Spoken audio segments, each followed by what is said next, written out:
Hey everyone, welcome to The Explainer. I am absolutely thrilled you're here today because we're unpacking something that literally shapes how you see, well, everything around you. We're looking at a fascinating piece of source material. It's a youth sermon script by a speaker named Aime, titled Discipleship with Aime. This script is specifically designed to help its audience identify their deep-seated beliefs through a series of foundational questions.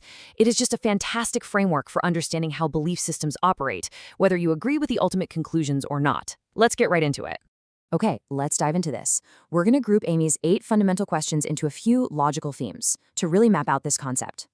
Defining a worldview, reality in the universe, humanity in the afterlife, knowledge and morality, history and ultimate purpose, and finally, the worldview challenge. Starting off with Section 1, defining a worldview, the hidden operating system of life. So I want to pose the exact same rhetorical question to you that Aimee poses directly to the teenage audience in the script. Do you know what you actually genuinely deep down believe? What is a worldview anyway? Well, the source defines a worldview as a conceptual lens.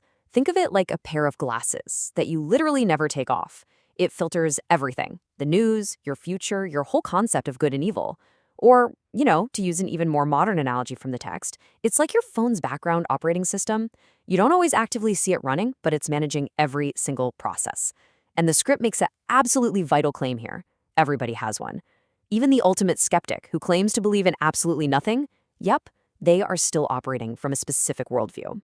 Moving on to Section 2, Reality and the Universe, exploring prime reality and the cosmos.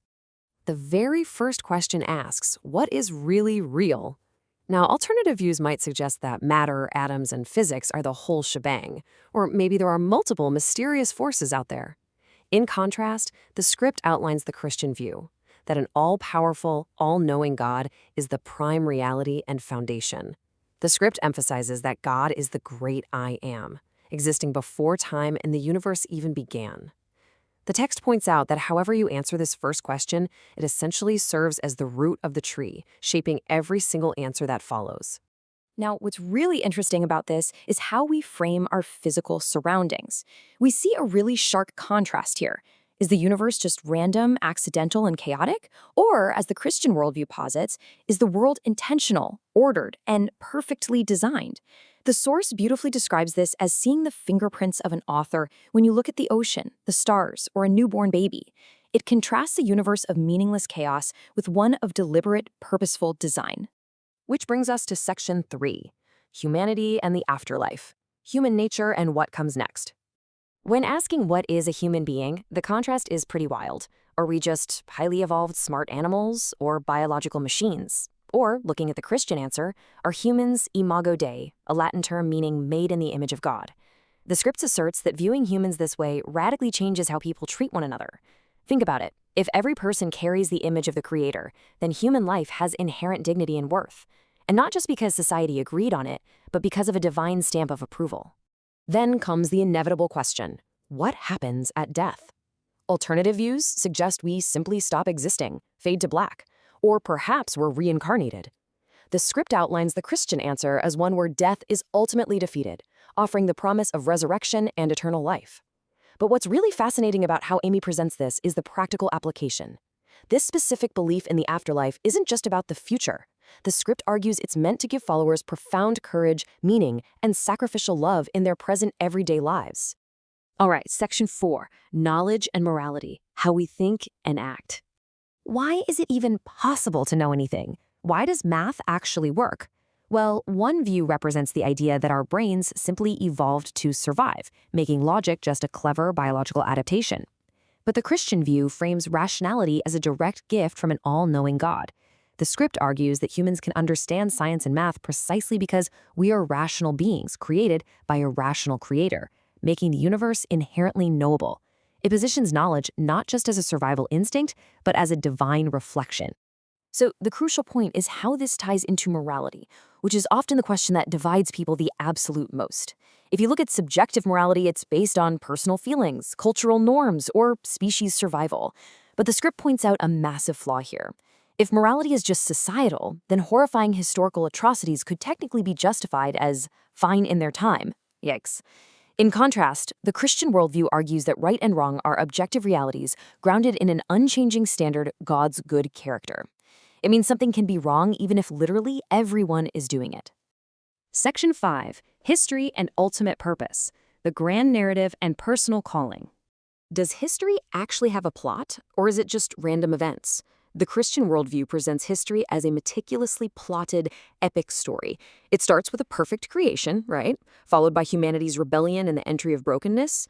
The grand climax occurs when Jesus Christ enters the story to redeem humanity, and it all points toward a future, glorious conclusion where all things are renewed. The script presents this not as random historical dates to memorize, but as a cohesive, intentional narrative arc. May uses this striking statement in the text: "You are a character in the greatest story ever told." Man, that is a powerful rhetorical device. It's designed to make the audience feel that they aren't just a random speck on a meaningless timeline. Actually, scratch that. It's more like realizing you are placed in a specific historical moment for a distinct divine reason. Which leads perfectly to the question, what should I live for? If that entire framework we just discussed is true, what are the commitments? The script's answers are crystal clear. To glorify God, seek his kingdom, know Christ, and love God and people. The core takeaway the script emphasizes is that ultimate purpose is found in a relationship with God. It explicitly contrasts this with modern societal goals, noting that true meaning isn't found in racking up social media followers, achievements, or simply trying to be liked. Finally, Section 6, the Worldview Challenge, reflecting on your deepest beliefs. And this brilliantly illustrates how we can make these lofty philosophical concepts totally practical. The script uses these 8 questions as a journaling exercise. What is most real to me? Where does my morality come from? What am I actually living for? The speaker encourages the audience to answer these honestly, because by doing so, you pull back the curtain on your own hidden operating system. It's an incredible exercise in self-awareness, revealing the foundational beliefs that are secretly driving your everyday decisions. Which brings us to the ultimate point of this entire explainer. We've unpacked how one specific framework answers the biggest mysteries of existence, humanity, and purpose. But as the source material makes perfectly clear, that operating system, it is always running in the background for every single one of us. The only question is whether you know what yours is. So I'll leave you with the very question May uses to challenge the audience. When you look closely at the lens through which you view reality, what is your worldview?